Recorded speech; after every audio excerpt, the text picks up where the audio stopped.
Assalamualaikum warahmatullahi wabarakatuh. Sahabat sekalian, menyapa teman-teman sekalian dari pantai Dusun Udung, Desa Sedayu Lawas ya.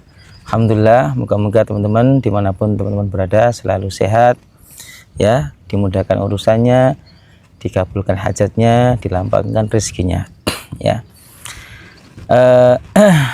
Pagi ini kita akan sambung yaitu tentang ekspektasi pernikahan ya, agar kita tidak salah dalam berpersepsi dan dalam berekspektasi, karena bisa jadi baik menurut kita belum tentu baik menurut Allah, karena belum tentu buruk menurut kita adalah buruk menurut Allah Subhanahu wa taala ya.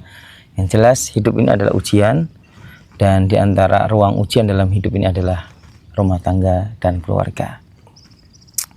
Bersama narasumber yang sama, Ustazah Aisyah ya. Kok narasumber? Gimana? Cuma nemenin aja. Kemarin kita terakhir membahas tentang bahasanya dalam keluarga itu ada tombol ya, dan tombol keluarga atau tombol kebahagiaan keluarga itu ada pada sosok seorang istri ya, atau sosok seorang ibu ya, dimana Nabi SAW bersabda dalam hadis yang diriwayatkan oleh Imam Muslim dari sahabat Abdullah bin Amru, Nabi SAW bersabda, ad-dunya mata', dunia itu adalah kesenangan dan kebahagiaan, wa khairu mata'id dunya, dan sebaik-baik ya kenikmatan atau kebahagiaan hidup di dunia al-mar'ah sholihah, bila kita hidup bersama wanita solehah dalam rumah tangga. Bila dalam keluarga ada wanita solehah, maka itulah sebaik-baik kebahagiaan dalam keluarga. Karena memang seorang istri memiliki peran yang sangat vital ya, dan sangat krusial ya, terkait dengan bagaimana dia bisa menjaga amanah keluarga ya, terutama yaitu ketika dia ditinggal oleh suaminya keluar dari rumah, maka yang bertanggung jawab menjaga rumah dan isinya, menjaga anak-anak, menjaga harta, mengelola belanja ya, termasuk mengcover penjagaan dan pengajaran dan pendidikan anak-anak di rumah ya, juga seorang ibu ya. Meskipun seorang ayah juga senantiasa harus ikut menyertainya, meskipun bisa secara langsung maupun secara tidak langsung kan itu. Karena memang tugas seorang ayah ini adalah dia harus mencari nafkah ya, dan nafkah itu pada umumnya adalah seorang harus menjemputnya keluar rumah ya, meskipun ada juga nafkah yang dia menjemput kita di rumah. Nah, itu nanti ada pembahasan yang lain. Bagaimana rezeki itu menjemput kita, bukan kita yang menjemput rezeki, itu juga ada pembahasannya. Tapi memang pada umumnya seorang itu untuk menjemput rezekinya perlu keluar rumah, dan itu biasanya dilakukan oleh sosok ayah. Nah, disitulah yang menjaga gawang keluarga dan rumah tangga adalah seorang wanita. Gitu ya, Ustazah Aisyah. Gimana? Nah, kemudian kita coba melengkapi ya, bahwasanya kan situ yang memegang tombol kebahagiaan keluarga adalah seorang istri ya.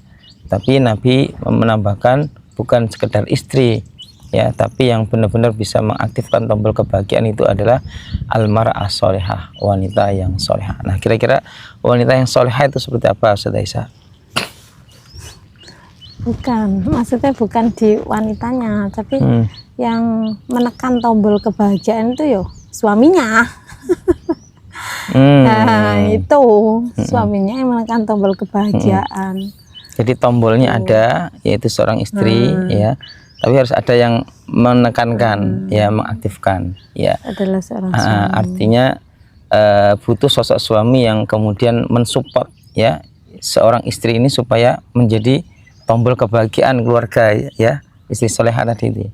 Nah, kira-kira yang bisa kita share untuk teman-teman ini, nah istri solehah yang menjadi tombol kebahagiaan yang nanti bisa diaktifkan suami itu apa? Kira.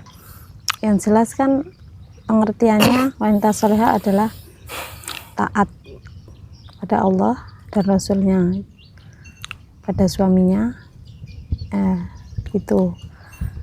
Kemudian bisa menjaga kehormatan itu kan pengertian secara apa itu istilah ya. Tapi tadi untuk tugas suami itu bukan hanya mencari nafkah. Yang pertama dan yang paling utama adalah menjaga keluarga dari api neraka itu tadi. Ya, pernah berdasarkan mendengar. surat Tahrim ayat 6 gitu ya.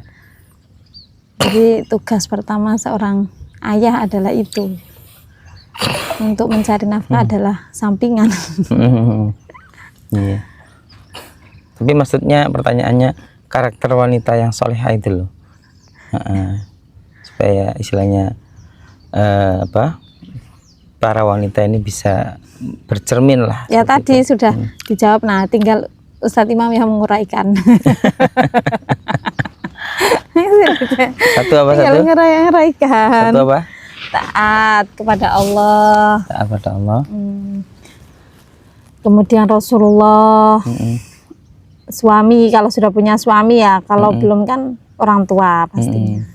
Menjaga kehormatan, menjaga ifah. Oke. Jadi taat pada Allah, taat pada Rasul, taat pada suami, orang tua, dan menjaga kehormatan ya. Ini ya tentunya kalau kita buka Al-Quran ini bisa kita jumpai dalam surah Al-Nisa ayat 34, di mana Allah sendiri yang menerangkan fas-solihat. Maka adapun wanita-wanita yang soleha yang baik itu menurut perspektif Allah ya, qanitat, mereka adalah wanita-wanita yang punya ketaatan yang tinggi ya, ketaatan kepada Allah ya, kewajiban dia dengan Allah, baik itu sholat ya, berzikir, menjaga aurat dan lain sebagainya ya, punya ketaatan yang tinggi kepada suami, kepada Allah, Rasul, kepada suami, kepada orang tua ya. Kenapa di sini suami dulu baru orang tua ya? Karena seorang wanita ini sudah berstatus sebagai seorang istri. Ketika dia belum berstatus sebagai seorang istri, maka ketaatan setelah taat kepada Rasul ada pada orang tua. Tapi ketika dia sudah bersuami, maka ketaatan yang paling tinggi setelah taat pada Allah dan Rasulnya adalah pada suami. Makanya Nabi SAW mengatakan apa? Lau kuntu amir ahadin ayyasjuda ila ahadin la amartul mar'ah antas juda li zawjiha ya, andaikan ya aku akan perintahkan seorang ini untuk bersujud kepada orang lain ya, andaikan ada syariat dibolehkannya seorang itu sujud ya, menghormati memuliakan orang lain, maka apa? Maka aku akan sampaikan satu syariat berupa apa? Kewajiban seorang wanita untuk sujud pada para suami-suaminya sebagai penghormatan dan ketundukan dan ketaatan mereka pada para suami tersebut ya. Ini luar biasa. Kemudian apa? Hafizat ya, hafizatun lil ghaibi bima hafizallah. Hafizat ini adalah para penjaga-penjaga ya, menjaga dirinya, menjaga agamanya ya, menjaga anak-anaknya ya, menjaga harta suami ya, menjaga kehormatannya ya. Lihat amanat ya, seorang wanita yang amanah ya. Seorang wanita, di antara mahkota seorang wanita adalah ketika dia taat dan komitmen, taat dan amanah. Nah, ini luar biasa ya. Jadi ini adalah wanita yang istimewa, yaitu seorang wanita yang amanah terhadap kewajiban ya yang Allah Subhanahu wa taala berikan pada dia ya, termasuk kewajiban terhadap suami gitu ya. Amanah yang menjaga diri, bisa menjaga diri ya. Menjaga diri ya, termasuk menjaga diri adalah menjaga diri dari dosa, termasuk menjaga kehormatan diri, kehormatan keluarga ya. Maka di sini menjadi tantangan ya, bagi seorang para wanita ya. Artinya jangan sampai kemudian lupa daripada kriteria yang kedua ini ya. Jadi ternyata di antara unsur terbesar seorang wanita itu menjadi wanita soleh adalah ketika dia bisa menjaga diri ya, termasuk menjaga kehormatannya, menjaga dirinya dari dosa, menjaga kehormatannya. Jangan sampai dia melakukan sesuatu yang hakikatnya mencederai kehormatannya dia sendiri ya. Dia kemudian curhat ya, tentang aib dirinya, aib istri, aib suaminya ya, aib keluarganya ya, dia ceritakan kemana-mana. Ini kan berarti kan nggak menjaga kehormatannya, kan gitu.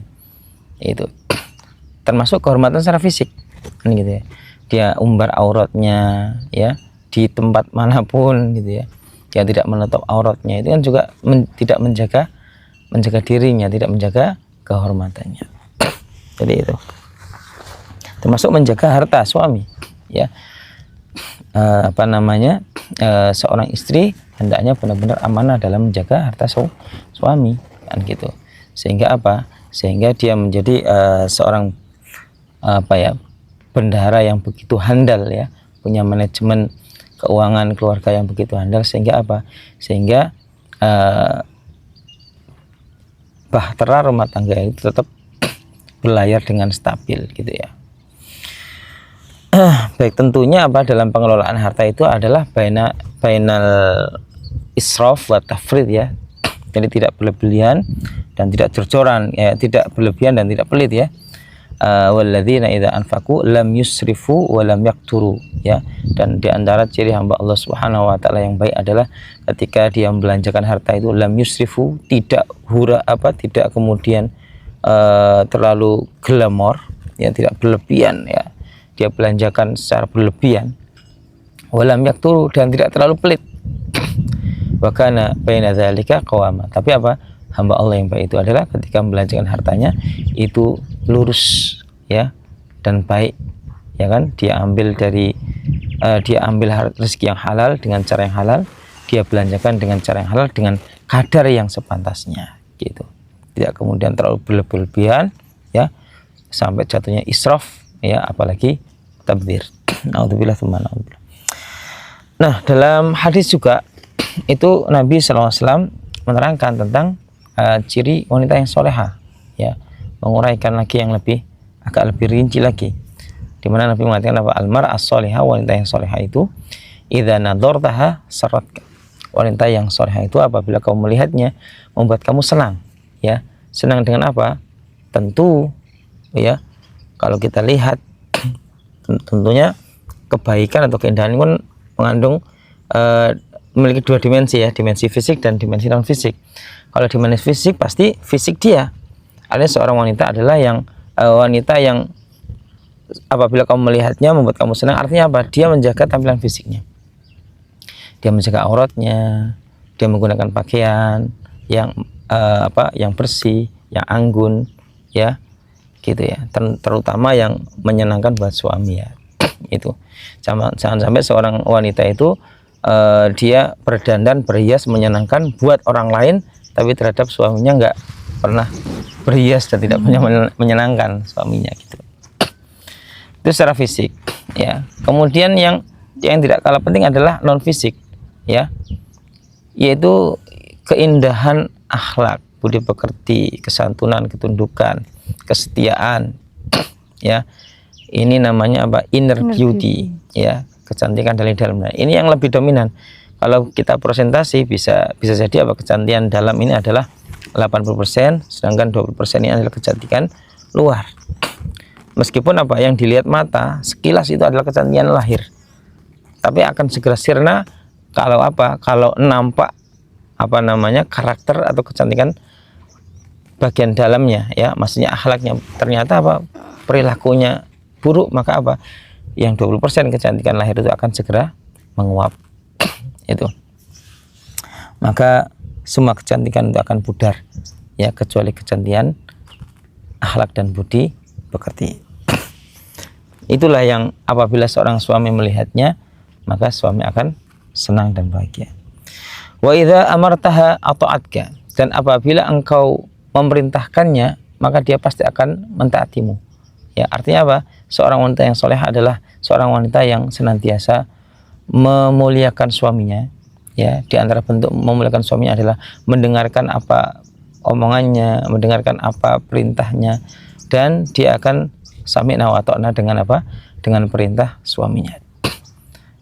Tentunya di sini adalah perintah yang baik ya, karena ta'atu fil ma'ruf, ketaatan itu dalam kebaikan ya. Itu la ta'ata fi makhluqin fi ma'siyatil khaliq, dan tidak ada ketaatan terhadap siapapun, bahkan seorang istri pada suami, anak kepada orang tua, kalau dalam maksiat pada Allah Subhanahu wa taala. Itu. Jadi wanita yang solehah itu adalah wanita yang manut, nurut sama Mhm. sama suami, gitu ya. Jadi tidak membantah, merendahkan, ya, mengkerdilkan, ya, mengesampingkan, apalagi mengkhianati sosok suami. Naudzubillah. Dan yang ketiga, wa idza ghibta anha hafidhatka fi nafsiha wa maliha. Ya. Dan apabila para suami ya meninggalkan istri tersebut untuk keperluan yang baik, ya, untuk berdakwah, untuk berjihad, untuk bekerja, ya, maka seorang wanita yang soleh adalah benar-benar mereka yang mampu memimpin rumah, ya, memimpin harta suami, memimpin anak-anak, ya, di tengah di tengah kekosongan seorang suami, ya, dari rumah tersebut karena tugas-tugas tersebut, ya. Maka ternyata seorang wanita itu harus punya leadership, ya, sehingga dia harus punya leadership, ya, artinya kepemimpinan untuk memimpin rumah saat ditinggal suami, ya, memimpin anak, termasuk harus punya ilmu manajemen keuangan.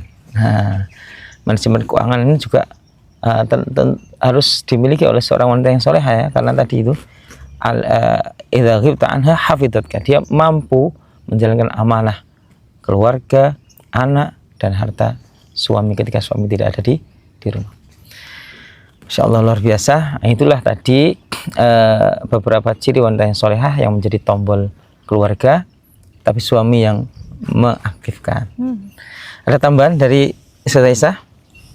Kadang ada gini, tadi masalah manut tadi ya, saking manutnya seorang istri sampai dia nggak tahu gitu loh, maksudnya nggak tahu kalau apa yang dia lakukan itu dia intinya karena saking manutnya tadi ya, sampai tidak tahu kemampuan dirinya, paham? Maksudnya contoh suaminya kan ya, tapi ini suaminya pastinya harus tahu ya kemampuan seorang istri. Istri harus manut sama suami. Contoh, nggak boleh menjarak anak, ya kan? Saking manutnya seorang istri sampai menjarak kelahiran anak, maksudnya. Gitu loh, sampai dia tersiksa sendiri gitu loh kan. Saking manutnya gitu. Ya. Nah, benar. Jadi kan suami juga harus tahu kondisi, tahu keadaan gitu. Artinya seorang istri taat pada suami itu bukan berarti yang selalu katakan siap gerak gitu. Itu. Ya itu tetap artinya taat pada suami itu kan itu prinsip, ya. Tapi dalam aplikasi di lapangan kan ada diskusi, ya kan, ada masukan, ada kritikan. Bukan berarti ketika seorang istri harus taat pada suami nggak boleh kritik suami, enggak, ya. Karena keluarga itu ada instansi, ya, dalam instansi itu harus ada rapat, harus ada diskusi, ada saling kritik, masukan, ya. Tapi tetap pada prinsipnya adalah yang memegang palu ketok keputusan adalah seorang suami, itu. Jadi tetap boleh mengkritik, Ustazah Aisyah.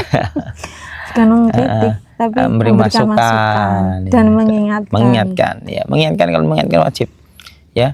Seorang suami wajib mengingatkan istri juga wajib mengingatkan suami ketika suaminya yang salah. Makanya tadi itu, kalau suaminya khilaf, mengajak suatu yang bernilai maksiat dan dosa, maka seorang istri tidak boleh mentaatinya, dan justru malah wajib mengingatkan suaminya. Ya, oleh karena itu hakikatnya menjaga ini tadi Ustazah Aisyah menyampaikan suami wajib menjaga keluarga dari neraka. Aslinya di situ tidak hanya suami, ya, tapi setiap manusia terhadap keluarganya, kan gitu. Suami menjaga istri sama anak-anaknya,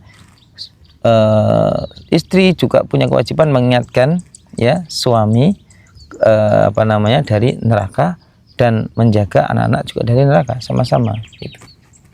Kan ku anfusakum wa ahlikum, ya, dan keluarga kan bisa jadi suami pada istri kepada suami dan anak. Saya kira sampai sini dulu, teman-teman, ya. Sampai ketemu lagi dengan kita berdua di ekspektasi pernikahan. Insyaallah moga-moga senantiasa pernikahan itu sesuai dengan ekspektasi Allah Subhanahu wa taala. Yang penting kita harus banyak-banyak husnudzon. Ya insya Allah pernikahan kita selagi yang kita cari adalah ridha Allah sesuai dengan ekspektasi Allah, sesuai dengan ekspektasi langit insya Allah. Assalamualaikum warahmatullahi wabarakatuh.